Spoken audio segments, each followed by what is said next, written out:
Hey friends, sorry first of all for not being very active on Patreon recently. I had commissions and just life getting in the way, and I definitely want to share more content. I also would love to have more people know about the page and have more engagement and have more, questions and comments, and I'm very much open to making videos on whatever interests you guys, right? But this is what I'm working on now. I just haven't I haven't I haven't done a serious cat painting for the longest time. By serious I mean a large one, because I've been working on some smaller cat pieces, but nothing large and interesting like this one. And I'm just putting in some final touches because I want to photograph this and offer this as a print. But there are still a couple of final touches that need to be done. And I want to talk about this painting for a little bit. The idea so how did I come up with this idea? I mean, the idea of the cat with the fishbowl is obviously not new to me. I like that idea, and I've done it many times in different ways. But this is a cat with a fishbowl outdoors in San Miguel, I suppose. And this is called Cat Moving Services. So he's moving the fishbowl.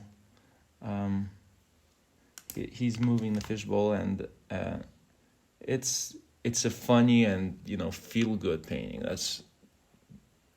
It's a feel good painting. I started working on this while gallery sitting here in the gallery, because I have to gallery sit.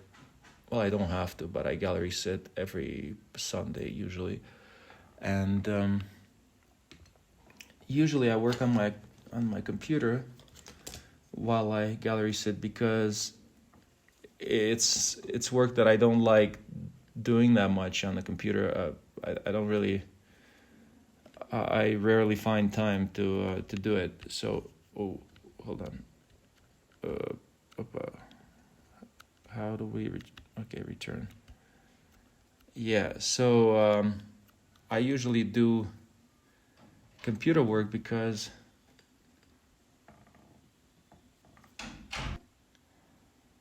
so usually I work on my computer, and I've started to update my website, but this particular day, a couple of weeks ago, I decided I'm gonna start a new painting, and it started with just the format. I mean, I was looking at what can I do. I'm trying to imagine what would look good in this format, and if you start with that kind of thinking, just what can I do that would look good on this format, you'd be surprised. Like, you can get, I mean, at least I get, I got pretty much the whole picture in my mind immediately. I mean, not exactly, but I got the idea. I mean, I got the idea very clearly, and then I did a little sketch, which I don't do sketches, but this time I did a sketch. I'm like, how do I do this? How do I do this composition of the cat? The cat not being, small. The cat has to be large for this to work, and still to see the city, and to have some depth and some, something interesting going on. So I think I did one or two sketches on just pencil on paper, and once those sketches look like they're gonna work, they looked balanced enough, then I just started. I drew the thing out on on the canvas, and then I started filling in the colors. I mean, that's pretty much it. So after a few sessions of working on it, I set it aside, and I thought it was like, pretty much done, pretty much finished. But it's always a good idea to set aside a painting and don't rush into finishing it, because you don't, you're so excited with like whatever progress you made, that you sometimes you don't notice the progress that you haven't yet made and that you need to make. So in this case, in my case, I always notice what needs to be done when I'm about to take a photo of it. So I got my camera, and I'm like, I'm gonna take a photo, put it on my website, put it on, maybe offer it as a print. And then I realized, no, this is off. Like, there's a problem. There's something that's not quite perfect. And then I take it back. I stop whatever I'm doing. I leave my camera, and I go in and I return to the painting. So that's what happened with this. I noticed that the bowl, it's still not perfectly circular. This is a little too angular right here, but it was worse. And I noticed that the bowl needed some work, and basically took the painting into the studio and started working on that bowl, and that led to a whole bunch of stuff. That led to just a lot of changes, subtle changes, but these rhythms on patterns on the roof, they're not realistic. They're just patterns that I like, and then I put patterns on the cat, because with these, it gives it a dimension, an interest, and also defines the form of the cat. You can define form by the shape. You can see, that you can indicate that this is rounded by rounding these lines, and following the form of the cat. You can really make it more three-dimensional in a pretty easy way.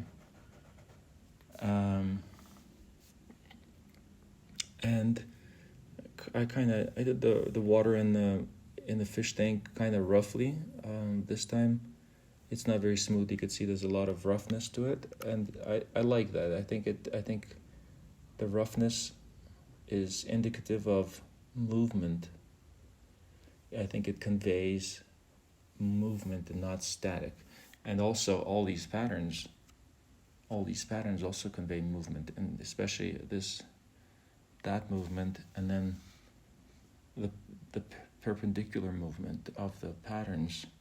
I really like the vertical cat and the sort of horizontal stripes. And to do these are quite subtle stripes here. The cat there's a little bit of green here. You can almost not see it, but it makes sense, because the blue of the water of the fish tank should be reflecting a little green onto the cat. If the cat is yellow or yellowish, yellow and blue mixed makes a green. So it makes sense that there would be some green reflections. So things like that. This is maybe a primitive painting, maybe it's a folk art painting, maybe it's a painting that people don't take seriously. A lot of people, it's funny, right? And it's like, it's humorous, and it's lighthearted. And sometimes when people see that kind of painting, they say, they think it's not a serious painting. And just because it's lighthearted and humorous and funny doesn't mean it's not serious. So, that may be a paradox, but that's what it is. And I just noticed here, this little green area that should be transparent, and I forgot to make that transparent. So one keeps noticing little things. So what I mean is that it's serious because the artist thinks about things like that, like the reflection of the blue on the yellow cat. What kind of color is it gonna make? What is there gonna be a greenish tone? That greenish tone tells those who are aware that I know what I'm doing.